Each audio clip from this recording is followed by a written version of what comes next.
Izumi is an overpowered high school boy, half Japanese, half British, and literally cracked at every sport. The only thing he can't win is figuring out his crush's feelings. Anyway, one random day, he gets yoinked out of nowhere into a whole other world called Flonyard. Because a useless princess named Milhiore decided she needed a hero to help win her country's war.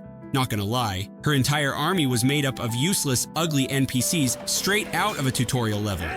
But here's the twist. Izumi didn't just win battles, he might have also won something else. The story kicks off with the leaders of the Biscotti Republic all freaking out because they're about to get bodied by their rival nation, Galette. The vibes are bad. Their defense is basically nothing more than useless NPCs and weak weapons, and if they lose, their castle's going bye-bye.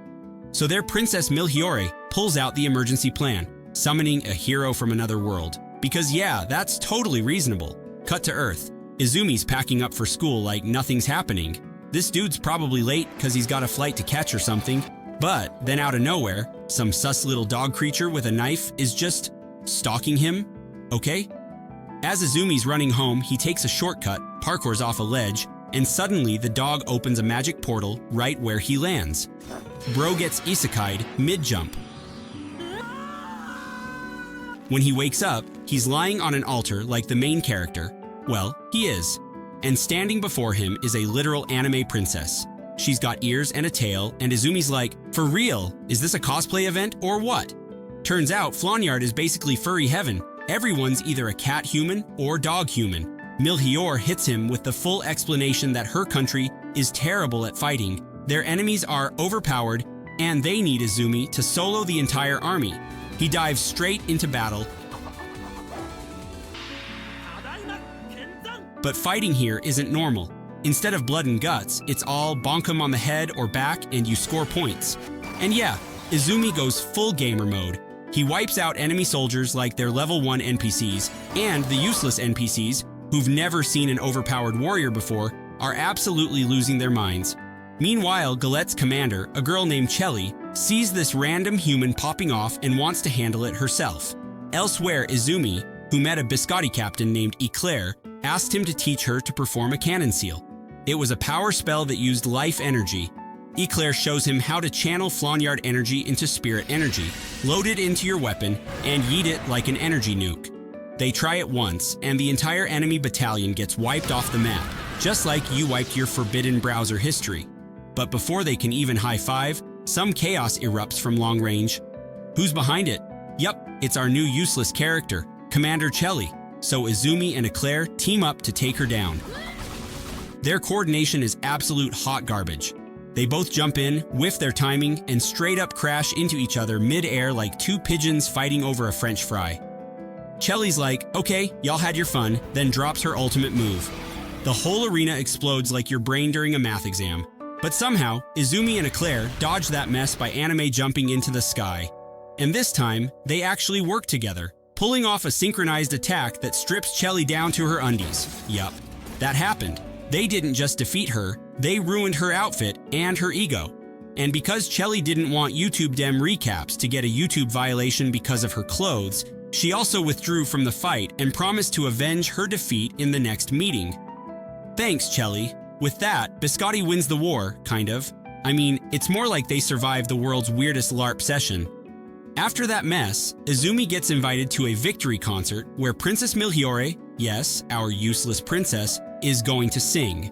But Izumi needs to call his parents because they probably think he got kidnapped or joined a cult. Loran, one of the royal guys, casually drops the worst possible news. If Izumi can't go home, it's forever, for real. And Milhiore's face looks like someone just told her that anime got cancelled. Apparently, even she didn't know this little detail. So now Izumi's low-key spiraling, but Milhiore promises to help him find a way back. She sends her assistant, Ricotta, to figure it out. Meanwhile, Izumi's chillin' with Eclair and finds out the whole war was basically fantasy dodgeball, a diplomatic event. No one actually dies unless it's a fight with literal demons. So, all that trauma was just ceremonial, just Flonyard things. Later, they meet up with Ricotta, who's got that child genius energy. Izumi begs her to make a gadget that can help his phone catch a signal because he wants to watch Dem Recap's video. The next day, Ricotta shows up with a homemade antenna contraption, probably made of kitchen utensils, and pure vibes. They hook it up and Izumi gets a signal. Dude is thrilled. He starts calling everyone, telling them he's alive, not abducted, not in jail, just got isekai'd real quick. But then Ricotta wants to borrow his phone to study it. Izumi, however, refuses, because that thing is still under warranty, and there's no way he's letting her void it with her goblin hands. 1 hour before the victory concert, Izumi was just vibing around when suddenly, someone screams. Not just any scream, it was Princess Miliori's voice. Man panicked like he just remembered he left the stove on. Turns out our royal girl boss got kidnapped by Gall, who's actually Chelly's little brother. Bro was not evil though, he just wanted to spar with Izumi, probably to flex or maybe just bored out of his mind. So now they've got a rescue mission. Izumi dives right in. Meanwhile, Milhior is just casually chilling, literally playing with Gall's pet tiger like it's a zoo field trip. Turns out she's childhood besties with Chelly. On the outside, Izumi and Eclair start their raid with a cannon straight out of Ricotta's mad scientist lab. They blast through the front gate like it's Call of Duty. But Godwin, Gall's war general, pulls up like the final boss. But just when things were looking grim, Brioche enters the chat. Yep, the secret sword queen of Biscotti just got back from her mission and brought her ninja bestie, Yukikaze. Brioche is so OP, she literally slices a giant wall like it's cake. With their help, the crew crashes into the fortress and Izumi finally squares up with Gall. But Gall's all fired up, throwing out seal spells and life energy like confetti. His Lion Claw Slash of Doom is doing serious damage until Bro ends up hurting himself. Meanwhile, Izumi's like, I can do that too, and pulls a main character move. He fuses his broken stick into a sword powered by pure determination, and maybe plot armor, then gets ready to clap Gall before the concert starts. Gall hears concert and gets confused, like he just found out Santa isn't real. He's out here throwing punches while Izumi's worried about being late to a musical performance. Priorities. Meanwhile, outside the castle, Chelly pulls up uninvited like she's the angry older sibling who just found the Wi-Fi bill. She tells Brioche to move so she can talk to Gall. Brioche obviously says no, so now they're throwing hands too. They fight like gods for a bit until Chelly goes Ultra Instinct, drops her seal spell, and one-shots Brioche. Even Godwin's like, damn, that's impressive. But Chelly's not having it. She straight up says Brioche wasn't even trying. Like not even 20% of her power was used. She then storms inside, finds Izumi and Gall mid-fight, and goes full strict Asian mom. No words, just a combo attack of guilt, violence, and disappointed sighs. She knocks both their heads like she's resetting a Wi-Fi router and scolds them for ruining someone else's party. So, after all that chaos with Gall and the Princess Rescue mission, Big Sis Chelly pulled up and basically bonked both of them like she was done babysitting for free. She wasn't having it. Dude just hijacked an entire celebration like it was his own after-party. Still, Chelly stayed classy. She apologized to Milhiore for her little brother acting like a useless final boss. But there was another problem. The concert was about to start, and Milhiore was still nowhere near the stage. When Izumi heard that, he suddenly got an idea. He figured he could use that brand new life energy move he just learned to turbo himself back home. Without wasting time, he scooped up Milhiore in his arms and full-on sprinted toward Biscotti. In the middle of that track meet from hell, Yukikaze showed up, casually matching Izumi's speed like she'd been jogging next to a train for fun. She offered to take turns carrying the princess.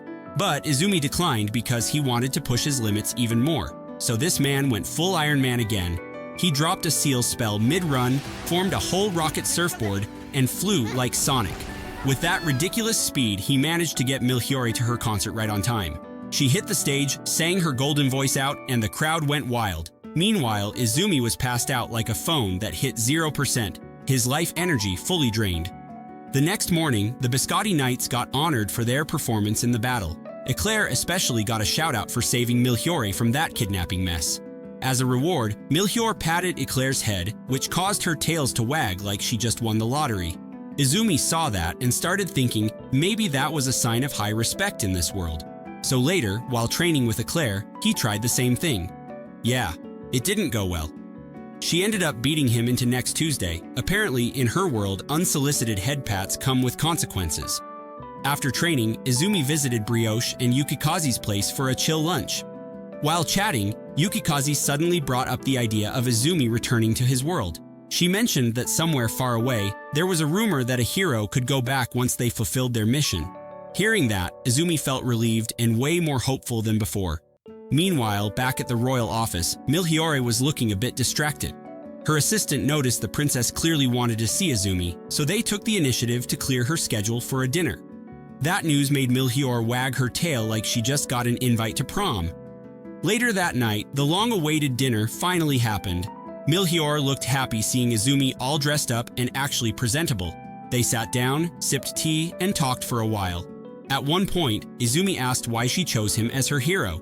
Melchiorre explained that she had seen him during Ninja Warrior, and even though he didn't win, she was impressed by how hard he worked and how nimble he was despite his small size. She also said that when she saw him cry after losing, she thought his tears were beautiful, not in a weird way, but because he gave everything he had. That honesty and effort were what convinced her he was the right choice. Izumi got flustered hearing that since he remembered only getting second place, losing to both his teacher and rival, and sobbing like the final scene of a sports anime. Still, he thanked her for believing in him. Then the story jumped over to Galatean Castle, where Chelly was visibly frustrated.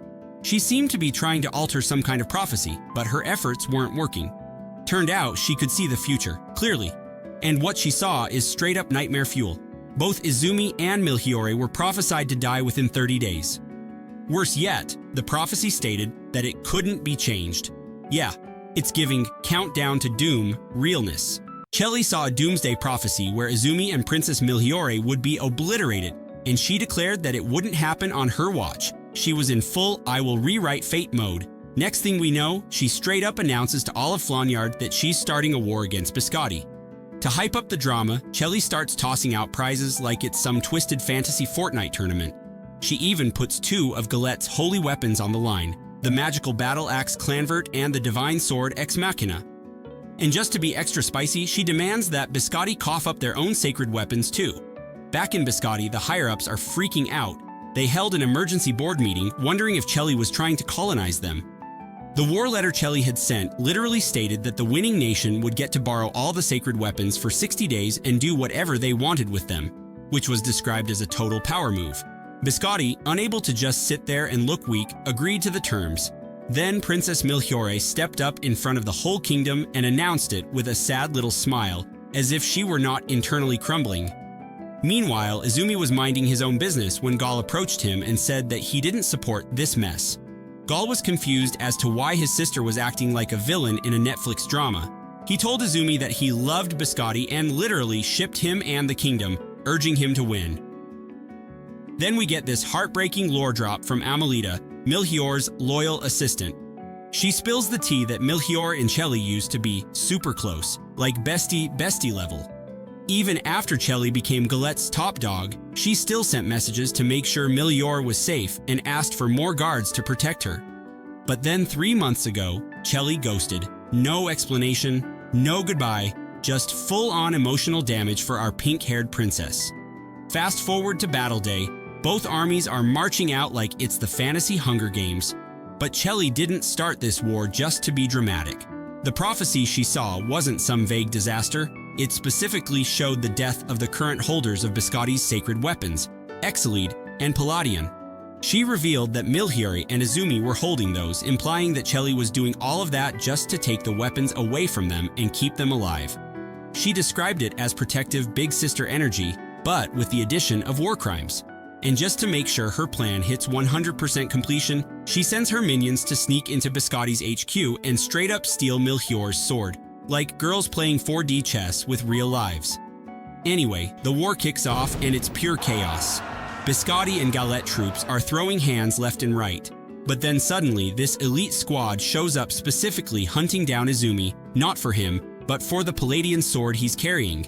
Luckily, our girl Eclair pulls up like an absolute menace, beats all of them down, and tells Izumi to stop waving the sword around like a glow stick at Coachella. Safety first, bestie. Back at Biscotti's headquarters, supposedly where Melchiorre was hanging out, things apparently went sideways when Chelly's goons suddenly launched an attack. Their brilliant plan was supposedly to steal this sword called Exilide, but plot twist, Melchiorre, who was actually there, was just Ricotta in some lame disguise. So yeah, they totally duped Chelly's forces. 動かないでください。 This whole shady business from Chelly just made Melchior even more convinced that Chelly was hiding something big, and she figured she had to get to the bottom of it herself. So, Melchior, along with Eclair and Izumi, finally managed to drag themselves to Galette's main base, which is Chelly's turf. Then Melchior, acting all important, decided she wanted to see Chelly alone and told Izumi and Eclair to just wait outside like a couple of chumps. When Chelly saw Melchior show up, who, by the way, totally wasn't supposed to be there, she was apparently super shocked. Chelly got it into her head that this was the exact moment she'd seen in some dumb prophecy, especially since Melchior was lugging around two of Biscotti's sacred weapons. Melchior demanded to know what Chelly was actually hiding and the real reason behind this whole stupid war. Melchior even said she'd happily lend out her precious sacred items if Chelly would just explain why she supposedly needed them so badly. But before Chelly could even get a word out, the stage they were standing on suddenly decided to shoot up into the sky. Turns out, this whole mess was because some demon, which had supposedly been sealed underground, decided to pop up. The story went that the protective spells around the battle arena had gotten weak because the weather took a nosedive. Then, this demon, which looked like some kind of Kurama Black version, busted out of its seal and started attacking them. Melchior, trying to be a hero and save Chelly from the demon, ended up getting herself wounded and then snatched by the creature. Chelly, who was probably having flashbacks to that prophecy about Melchior kicking the bucket, immediately unleashed all her power to attack the demon. But, big surprise, she failed miserably.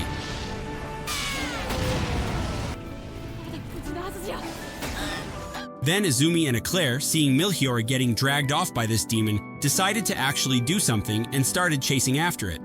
Izumi somehow managed to get on top of the demon's body and found Melchior, but she was stuck in some kind of cocoon that Izumi couldn't even scratch.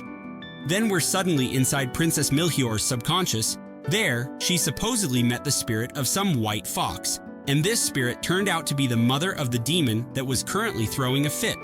The spirit apparently spilled the beans that her kid had been stabbed by a demon sword, and that's what turned it into a raging monster.